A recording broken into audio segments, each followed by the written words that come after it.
লক্ষ্য করছেন যে এই মুহূর্তে আমরা সুপ্রিম কোর্টের আপিল বিভাগ থেকে এসে আপনাদের সামনে দাঁড়িয়েছি।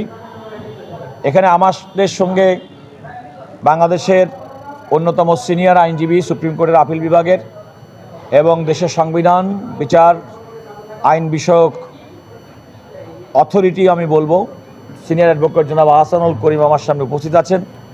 এখানে জনাব মাহবুবুর রহমান খান উপস্থিত আছেন, ব্যারিস্টার কাজী আক্তার হোসেন আমাদের বিএনপির লিগাল অ্যাসিস্ট্যান্স কমিটির, আমাদের advocate Mustafiz, advocate barrister Anwar, তারপরে ব্যারিস্টার আশরাফ, অ্যাডভোকেট আনোয়ার সহ আমাদের অনেক আইনজীবীবৃন্দ উপস্থিত আছেন। আপনারা জানেন যে বিএনপির বৈধ প্রার্থী যারা রিটার্নিং কর্মকর্তা কর্তৃক মনোনয়ন বৈধ হয়েছেন, নির্বাচন কমিশনে তাদের বিরুদ্ধে প্রতিদ্বন্দ্বী জামাতের প্রার্থীরা নির্বাচন কমিশন তাদের মনোনয়ন বাতিল চেয়েছেন।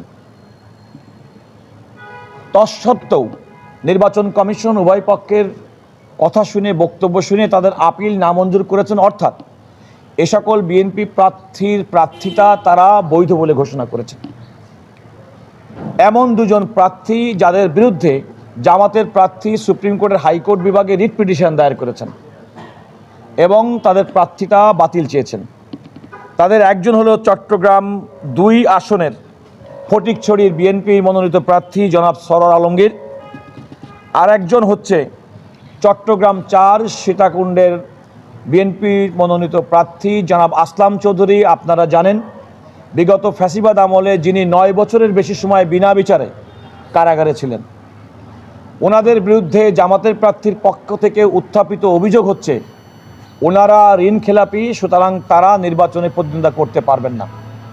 আমাদের সিনিয়র আহসানুল করিম এবং আমরা আদালতকে দেখিয়েছি যে প্রকৃতপক্ষে মিডিয়া এবং বাইরে যে ধরনের প্রচারণা করা হয় তা সেটি সম্পূর্ণ সত্য নয় এবং সেটা অতিরঞ্জিতভাবে বলা হয়। আর ব্যাংকের সঙ্গে একজন গ্রাহকের যে সম্পর্ক, সেই সম্পর্কের ভিত্তিতে ব্যাংকের সঙ্গে তাদের দেনা পাওনার বিষয়ে সমঝোতা হয়েছে এবং তারা ঋণখেলাপি নন। আমাদের এই বক্তব্য আদালত গ্রহণ করেছেন। অ্যাট দ্য সেম টাইম যেহেতু তারা অভিযোগ করেছেন সেটাও বিবেচনার জন্য তারা লিভ গ্রান্ট করেছেন এবং এই দুটি মামলার ক্ষেত্রে লিভ গ্রান্টের পরে ওনারা পরবর্তী ফাইনাল সিদ্ধান্ত আপিল বিভাগ জানাবেন। এখন বলা যেতে পারে যে জনাব আসলাম চৌধুরী এবং সরোয়ার আলমগীর বিএনপির 2 জন ধানের শীষের প্রার্থী আসন্ন ত্রয়োদশ জাতীয় সংসদ নির্বাচন, যেটি 12ই ফেব্রুয়ারি অনুষ্ঠিত হবে, আজকে থেকে মাত্র কদিন বাদে তাদের নির্বাচনে প্রতিদ্বন্দ্বিতা করতে কোনো আইনগত বাধা নেই।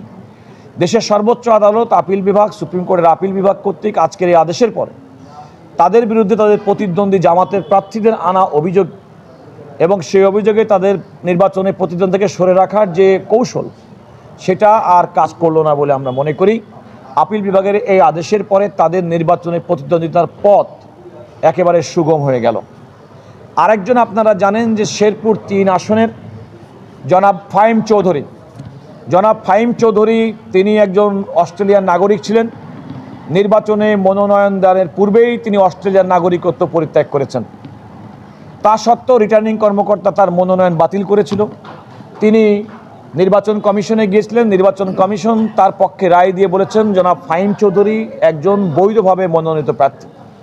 এখানে একটি কথা বলা দরকার, অনেক সময় বাইরে খুব ঢালাওভাবে অভিযোগ করা হয় দ্বৈত নাগরিক। আমাদের সংবিধানের 66 অনুচ্ছেদের 2 ক দফায় সুস্পষ্টভাবে বলা আছে যে কোনো দ্বৈত নাগরিক নির্বাচন করতে পারবেন যদি নির্বাচনের মনোনয়ন দানের পূর্বে ওই দেশের অর্থাৎ ভিন্ন দেশের তিনি তার যে নাগরিকত্ব পরিত্যাগ করেন। আমরা দেখেছি এই নির্বাচনের পূর্বে বাংলাদেশের অনেক প্রার্থী, সেটা বিএনপি আছে, জামাত আছে, ইসলামী শাসনতন্ত্র, স্বতন্ত্র অনেক প্রার্থী, তারা নির্বাচনে প্রতিদ্বন্দ্বিতা করার জন্য সাংবিধানিক নিয়ম মেনে তারা তাদের ওই দেশের নাগরিকত্ব ত্যাগ করেছেন এবং তারা নির্বাচনে বৈধ প্রার্থী হয়েছেন। সুতরাং ফাহিম চৌধুরী একইভাবে 29শে ডিসেম্বর 2025 তারিখে মনোনয়নপত্র জমা দানের পূর্বেই তিনি যেহেতু তার অস্ট্রেলিয়ান নাগরিকত্ব পরিত্যাগ করেছেন, সুতরাং আইনগতভাবে সাংবিধানিকভাবে তার নির্বাচন করতে কোনো বাধা নেই। ওই যে বলেছি এত সত্ত্বেও তার প্রতিদ্বন্দ্বী প্রার্থী নির্বাচন কমিশনের এই সিদ্ধান্ত চ্যালেঞ্জ করে প্রথমে হাইকোর্টে এসেছেন এবং হাইকোর্টে এসে ফাহিম চৌধুরীর মনোনয়ন এবং তার প্রার্থিতা বাতিল চেয়েছেন। হাইকোর্ট তাদের রিট পিটিশন সরাসরি খারিজ করে দিয়েছেন। তার বিরুদ্ধে তারা সুপ্রিম কোর্টের আপিল বিভাগে গেছেন এবং আজকে আপিল বিভাগে মাননীয় প্রধান বিচারপতি সহ পূর্ণাঙ্গ বেঞ্চ সেটি পর্যালোচনার জন্য গ্রহণ করেছেন লিভ। তবে সুস্পষ্টভাবে আদালত বলেছেন যে নির্বাচনের যে প্রক্রিয়া সেই প্রক্রিয়া চলবে, অর্থাৎ জনাব ফাহিম চৌধুরী ধানের শীষের প্রার্থী শেরপুর 3 আসনে তা শেরপুর 2 আসনে তার নির্বাচনে প্রতিদ্বন্দ্বিতা করার ক্ষেত্রে আর কোনো বাধা থাকলো না। এখানে আপনারা আরও কয়েকটি বিষয় আজকে আপনারা আমাদের সিনিয়র জনাব আহসানুল করিম সাহেব বলবেন। আরও দু একটি বিষয় আপনাদেরকে বলে রাখি, সেটা হচ্ছে আমরা আদালতকে বলেছি যে দেখেন নির্বাচন করবে নির্বাচন কমিশন, একজন প্রতিদ্বন্দ্বী প্রার্থী আর একজন প্রতিদ্বন্দ্বী প্রার্থীর সঙ্গে জনগণের কাছে তাদের এজেন্ডা তুলে ধরবেন, তাদের বক্তব্য তুলে ধরবেন। জনগণ যাকে ভোট দিবেন তিনি তাদের জনপ্রতিনিধি হবেন। সুতরাং গণতন্ত্রের ভাষা এবং সৌন্দর্যই হচ্ছে যে প্রতিদ্বন্দ্বিতাপূর্ণ নির্বাচনের মাধ্যমে গণতন্ত্র প্রতিষ্ঠা, যেটা আমরা বিগত 16 বছর বাংলাদেশে পাইনি। দীর্ঘ 16 বছর পর ফ্যাসিবাদ মুক্ত বাংলাদেশে যে সময় বাংলাদেশের প্রত্যেকটি নাগরিক ভোটদানের মাধ্যমে তাদের নেতা নির্বাচনের জন্য উন্মুখ হয়ে আছেন, সেরকম একটি সময় টেকনিক্যাল গ্রাউন্ডে আদালতের শরণাপন্ন হয়ে জনগণের মুখোমুখি না হয়ে ভোটের মাঠে প্রতিদ্বন্দ্বিতা না করে নির্বাচনের এই সমস্ত বিষয়গুলো আদালতের সামনে এনে প্রকারান্তরে তাদের যে হতাশাজনক পরিস্থিতি সেটাই তারা প্রকাশ করছেন। আমরা আদালতকে এগুলো কথা বলেছি। ফাহিম চৌধুরীর ক্ষেত্রেও আদালত লিভ গ্রান্ট করেছেন এবং আমরা এই লিভ যখন শুনানি হবে তার পরবর্তীতে ওনার ব্যাপারে সিদ্ধান্ত হবে।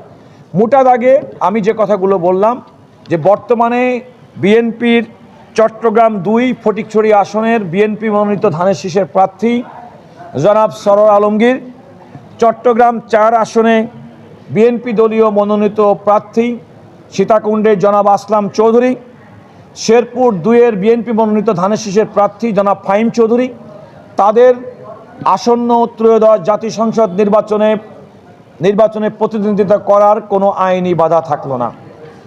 যেটি হচ্ছে আদালত যেহেতু সুপ্রিম কোর্টের আপিল বিভাগ এই 3টি মামলাতে লিভ গ্রান্ট করেছেন, সুতরাং এই লিভগুলো শুনানির পরে পরবর্তীতে এই বিষয়ে আদালত যেটা সিদ্ধান্ত নেবেন সেটি হবে। এই হলো আমাদের পক্ষ থেকে বক্তব্য। তবে আমি এই মুহূর্তে আমাদের এই মামলায় যিনি অত্যন্ত পরিশ্রম করেছেন, এই সমস্ত মামলায় আইনি যুক্তি উপস্থাপন করেছেন নির্বাচন কমিশন থেকে শুরু করে আপিল বিভাগে, আমাদের সবার সিনিয়র আহসানুল করিম সিনিয়র অ্যাডভোকেট, ওনাকে আমি এখন এই বিষয়ে কিছু বলার জন্য বলছি। দুটো বিষয় নিয়ে জামাত প্রার্থীরা একাধিক বিএনপি প্রার্থীদের বিরুদ্ধে যে মামলাগুলো করেছিল তার প্রতিপাদ্য বিষয় ছিল প্রথমত ঋণখেলাপি, দ্বিতীয়ত হচ্ছে দ্বৈত নাগরিকত্ব। যেটা ক্যান্ডিডেটদের পক্ষ থেকে বলা হয়েছে যে তারা ঋণখেলাপি নয় এবং যথেষ্ট কাগজও আদালতে দেওয়া হয়েছে এবং এটা প্রাইমা ফেসি সমস্ত কিছু দেখেই হাইকোর্ট ডিভিশন বিচার করেছিলেন। আর তাদের প্রার্থিতা বহাল আছে এবং তাদেরকে সিম্বলও প্রদান করা হয়ে গেছে। তারা নির্বাচনের মাঠে অলরেডি চলছে আর পোস্টাল ব্যালটে অলরেডি ভোট শুরু হয়ে গেছে। এরকম একটা পর্যায়ে এই ধরনের প্রতিবন্ধকতা একজন ক্যান্ডিডেটের জন্য একটা শঙ্কার সৃষ্টি করে, তার যে প্রচারণা সেখানে বাধাগ্রস্ততার সৃষ্টি করে। আজকের এই অর্ডারের পর তারা শঙ্কামুক্তভাবে তার নির্বাচনের কার্যক্রম চালিয়ে যেতে পারবে। Thank you.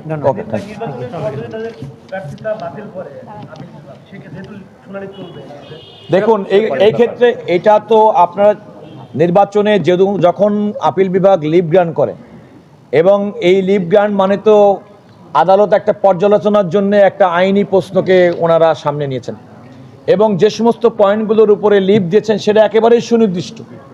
সুতরাং এমন না যে পুরা নির্বাচন বিষয়ে কথা হবে।